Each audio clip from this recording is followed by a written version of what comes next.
The WNBA has just greenlit a strike vote, and it passed with staggering 98% approval. The timing could not be more disastrous.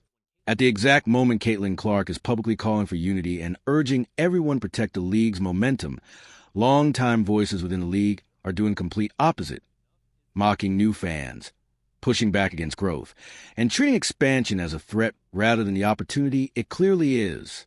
I'm done sugarcoating this. Enough is enough. WNBA has got full power on calling a strike. Authorization from the WNBA players. WNBA statement regarding strike authorization vote. They had a vote, all right? The players had a vote, and they said basically that the WNBA can literally call a strike whenever they feel. What we're witnessing in women's basketball right now isn't just controversy, it's self-inflicted damage. I'm about to break down exactly who's strangling the golden goose while pretending they're protecting it. Set the scene. It's December 2025, and the WNBA is coming off the most successful season in its history. Viewership shattered records, arenas were packed night after night, and sponsors were lining up with checkbooks wide open. Team USA camp had just wrapped on a high note, buzzing with optimism. Caitlin Clark, Paige Buchers, and Angel Reese were sharing the floor, thriving together, putting the league's future on full display. Everything was finally clicking. The momentum was real. The outlook was undeniable. Then, out of nowhere, a podcast clip detonated online. Not because it offered meaningful insight or pushed the game forward, but because it openly talked down to the very wave of new fans who helped fuel this historic surge. Sue Bird and Megan Rapinoe, joined by Katie Nolan, sat down to discuss the league's growing pains, which is a fair and necessary conversation. But this is where it went sideways. They made a deliberate choice to isolate the most dismissive, most provocative part of that discussion and blast it across social media to promote the show.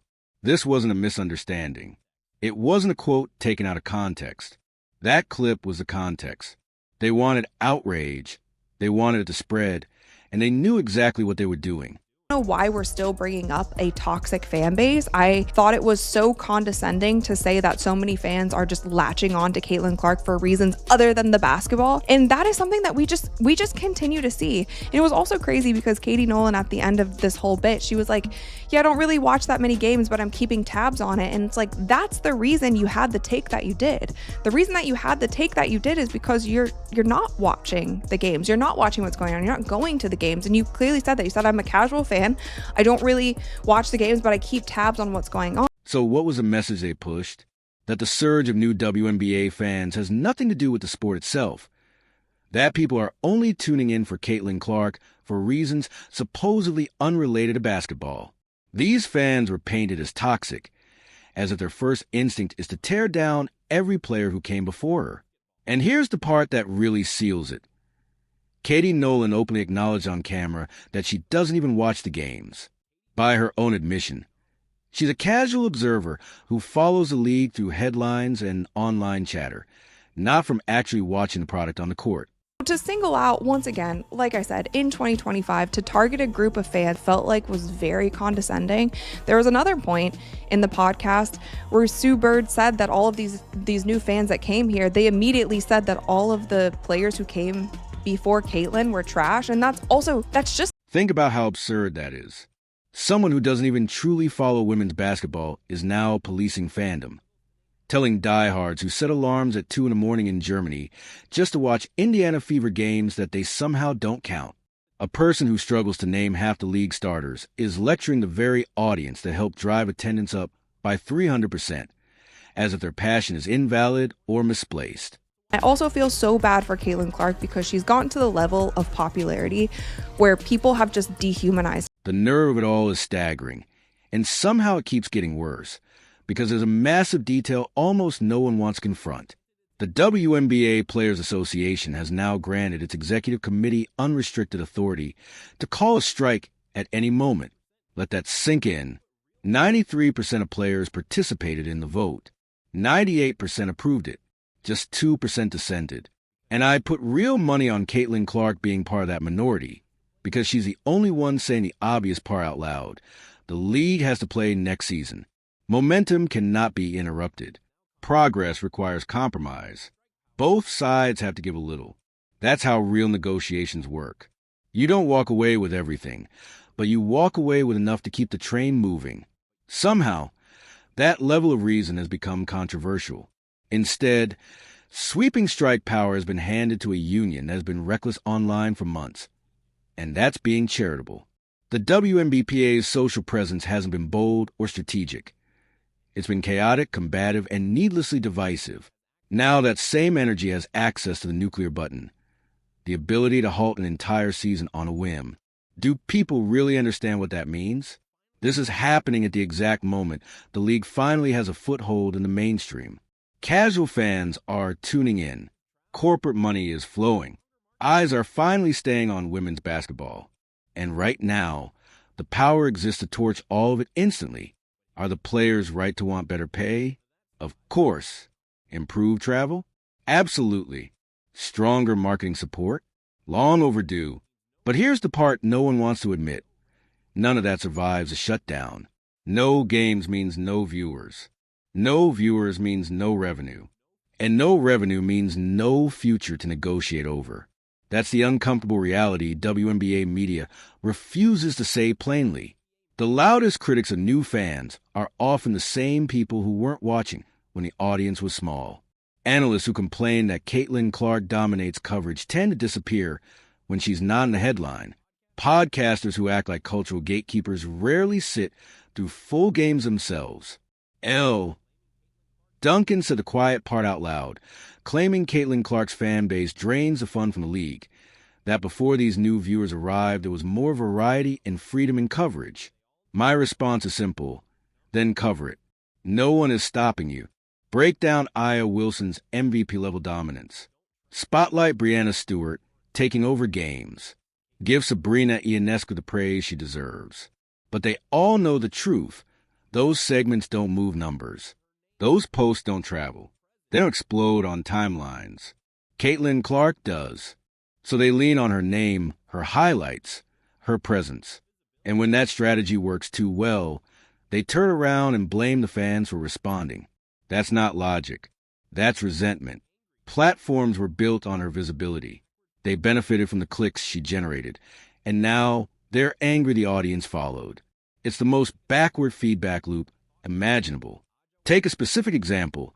A thoughtful, well-written article about Aya Wilson. Well-deserved. And buried inside it, a completely unnecessary jab at Caitlin Clark.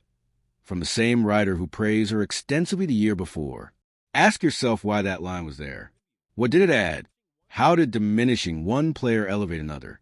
It didn't, but it did drive engagement, provoke arguments, and pull clicks. That's the incentive structure now. Caitlin Clark has been reduced to a content engine, not a human being. Not a 23-year-old navigating injuries, relentless pressure, and real safety concerns. Just a tool for traffic. At this point, her name has become plug-and-play. Something dropped into any story when the numbers need a boost. And somehow, she carries it all with more composure than anyone should ever be asked to. She shows up every night, competes, absorbs the pressure, the noise, the chaos, and in return she's rewarded with yet another round of commentary, dissecting the intentions of her fans. Then the situation spirals further. The Indiana Fever unveiled their 2026 team calendar, and Caitlin Clark is nowhere to be found. No highlight, no reference, completely absent. Fans predictably explode. To be fair, this likely isn't a deliberate slight. Image rights, a marketing delay, a contract detail. There are plenty of reasonable explanations. But the fact that people immediately assume disrespect says everything about the current state of the conversation. Fans have been conditioned to expect it. That's not normal. It's not healthy. And it can't last. Because what comes next is simple. That strike authorization doesn't disappear. Talk stall. Frustration builds. Someone pulls the trigger. The season gets postponed or wiped out, and years of progress vanish overnight. Casual fans leave. Sponsors walk immediately. Mainstream attention collapses back into niche coverage. Everything snaps back to 2023, or worse. And the cruel irony is that the biggest losers won't be the loudest voices. It'll be the players ready to compete, The rookies about to break out, the role players who finally had eyes on them. Their moment disappears, not because of failure, but because opportunity was squandered. Let me be clear, player leverage matters. Fair pay matters. Better conditions matter. This isn't anti-player or anti-union. It's anti-reckless decision-making. Granting strike power at this exact moment, when momentum is fragile and growth is real, is careless. And waging war on your own audience makes even less sense. Turning podcasts into fan-shaming factories. Writing hit pieces that take subtle shots at the player responsible for packed arenas and record ratings. None of it adds up. The most frustrating part is that everyone involved knows better. They see the risk.